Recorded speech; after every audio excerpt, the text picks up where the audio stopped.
Hello.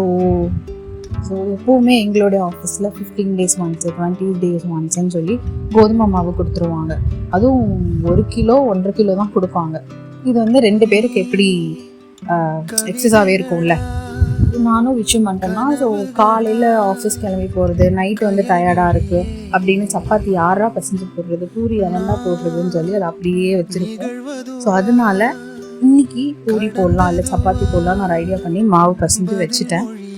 Side டிஷ்ஷுக்கு hotel ஸ்டைலில் ஒரு குருமா பண்ணலாம் அப்படின்னு அதுக்கும் எல்லாமே ரெடி பண்ணி வச்சுருக்கேன். ஸோ இதுதான் செய்ய ஸ்டார்ட் பண்ணணும். இன்னொரு டிப்ஸ் என்ன அப்படின்னு கேட்டிங்கன்னா, இப்போது கிச்சனில் லேடிஸ் ரொம்ப நேரம் நின்று சமைக்கிறீங்க இல்லையா, ரொம்ப நேரம் தயவு செஞ்சு நின்று சமைக்காதீங்க. அதனால யூட்ரஸ் ப்ராப்ளம்லாம் பயங்கரமாக வரும்.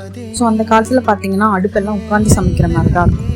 ஸோ இதுதான் யூட்ரஸ் ப்ராப்ளம் ஆகாமல் இருக்கும்னா தயவு செஞ்சு எல்லாமே உட்காந்து பண்ணுங்கள்.